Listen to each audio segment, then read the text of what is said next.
Alright, I'm making strawberry, blackberry, rhubarb jam. Here in the house we call it Rhuberry.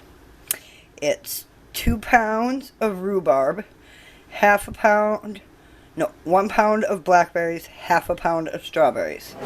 Then I take 3 cups of sugar and I put pumpkin pie spice in the sugar, and you make sure you mix it up. If you don't put the cinnamon or pumpkin pie spice in the sugar first, it won't mix in well. And then I'm going to just pour it on top and let it sit here for about 2 hours while it makes its own little syrup. And then we'll cook it down. Alright, now this has sat for 2.5 hours, and as you can see, with that sugar, it has created its own juice. The strawberries, rhubarb, when put with sugar, creates its own juice. Strawberry creates its own juice, and the blackberries. So between all of them, we've got a beautiful amount of juice. So the next thing I'm going to do, remember this was 2 pounds of rhubarb, 1 pound of blackberries, half a pound of diced up strawberries, and then 3 cups of sugar with a tablespoon of pumpkin pie mix mixed into the sugar and shaken up really well before I dumped it on top, and 3 cups of sugar, and it made all of this itself. Now I add 1 jar of my home canned apple pectin. Now I'm going to say this again, and I've said it in every video. If you use store-bought pectin, I don't know anything about it. I don't know how to use it. I don't know how it works. I can't give you any clues because I make my own pectin. And making your own pectin is so easy. You just need apple cores, apple peels, or apples in general. I have a whole playlist on how to make apple pectin, apple juice, and apple sauce, all out of 15 pounds of apples. Alright, now that I have my pectin in there, I'm going to add a tablespoon of lemon juice, because the lemon juice and the apple pectin create a chemical reaction that helps the thickening. And then all I'm going to do is turn this on to a boil and get it going. Alright, I will bring you back when this is up to a rolling boil so you can see what it starts to look like.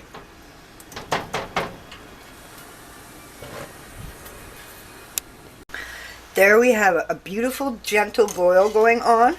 I only put my heat source at medium-high. I don't like to boil my jellies on too high of a heat, especially when you're doing it with homemade pectin, because when you're doing it with homemade pectin, it will burn and stick to the bottom worse and faster and easier than if you're doing store-bought pectin. Because as far as I know, with store-bought pectin, you only need to bring it up to a boil, dump in the pectin, stir it, and you actually end up, when you use store-bought pectin, from what I understand, you get a lot more jams or jellies out of the amount of stuff you're using. But with homemade apple pectin, you have to do a little bit more boiling and you get less product. But for me, the loss of product doesn't bother me because the water has boiled out, and most importantly, I'm not dealing with store-bought pectin. I just feel more comfortable having my own pectin because I know where the apples come from. I get all my apples from local, I mean, we live in, not Apple Valley, but we live in an area where apples are everywhere. Just everywhere. And there's even local farms that have apple trees in their yards that advertise on Craigslist, come get my apples. So there's a couple of farms around here that don't use any products, don't use any chemicals, don't use any sprays. And I like to get my apples from there. They also sell their apples to the local co-op, food co-op, and I get them from there. They're They're called deer apples when you get them, because technically they're only considered good enough for the consumption by animals. But they work for humans. There's nothing wrong with them. They're just tough, and they're not of a variety that's, you know, soft and juicy and hybrid for flavor. They're apples. Some of the apple trees in the area, like at the one apple orchard I go to, some of those apple trees are 150 plus years old, and they're still going, and they're still beautiful, and they still produce amazing apples. They're just a little tough. Alright, enough of my mumbling. We're just going to let this keep boiling. That's all you do, is keep letting it boil. We'll be back when it comes to the next stage of boiling. Alright, it's been boiling for 20 minutes, which means it's been cooking for 30, because it takes about 10 minutes for it to come up to a boil. Now, if I had had this on a higher heat, it would more than likely be almost done, but then it has a higher chance of burning on the bottom, like I said earlier, so I just keep it on a low boil. But you can already tell that even at 20 minutes of boiling, it's starting to thicken and boil down. All we're going to do is keep letting it boil. I have seen jams and jellies using my homemade pectin take as much as a little over an hour to boil down. But that's because it was a very high water content fruit. So, because it was apple jelly, I had a bunch of leftover apple juice, and I didn't have any room for apple juice, so I boiled it down for jelly, and it just took an hour because there was lots of water, of course, in apple juice.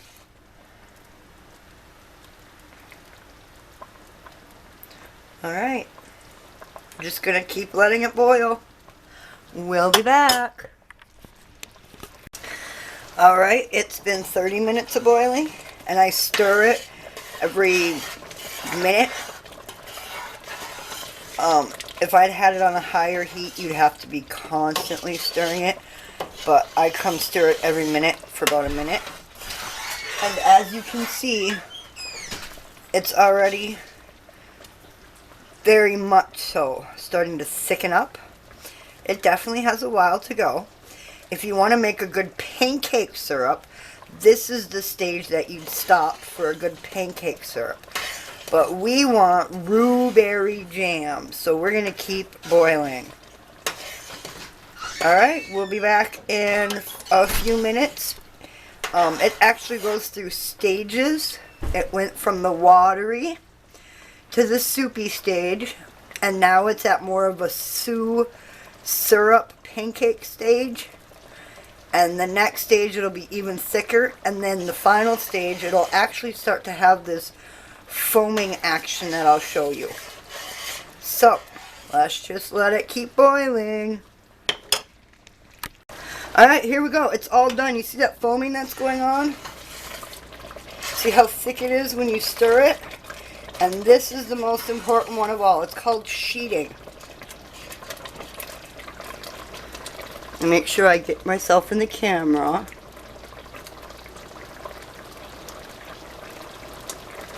Oh, the camera. See how it sticks to the edge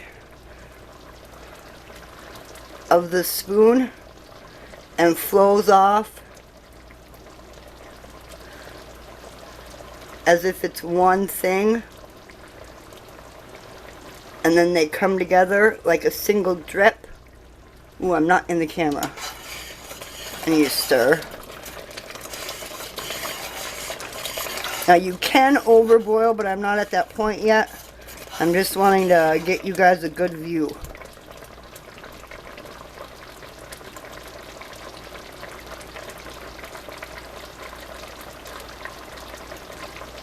My camera isn't built for this.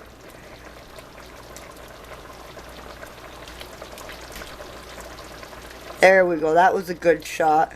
See how it comes in one thick roll?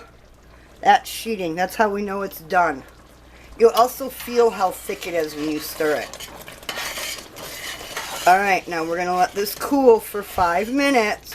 And then there's another trick. After it has cooled a little bit, there's another trick to know whether or not you have boiled it enough. That is so beautifully thick. You can already tell now that I've turned it off. It is so beautiful. Alright, we'll be back. Alright, hi guys. It's been like 15 minutes, not 5. I got busy with laundry, but here's another trick to tell whether or not your jam, you actually boiled it down to jam. When it's cooled, 5 minutes will even do it. But after 15 minutes, you're really going to see it. You tilt it, and you see how it wrinkles. And it's already quite thick. That wrinkling. Your jam is where it is supposed to be. Then we're just going to put it in sterilized jars. This batch will be eaten right away.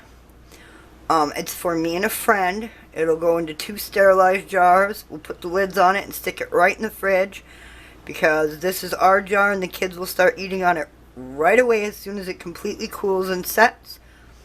And same thing with hers. She's going to be picking her jar up later. Now, if you are doing it, you're going to want to follow my water bath canning directions. And you're going to want to water bath can this for 25 minutes for pints. Or those little 8-ounce jars. Or 25 minutes also if it's the big 12-ounce jars. For those little 8-ounce jars or those little 4-ounce jars, you only need to water bath can it for 20 minutes. And there we go. All done. All ready to go. Thanks for coming along on this easy, simple adventure, and I hope you enjoyed it. And I hope to see you in the next one. And remember, everyone, stay positive. Bye.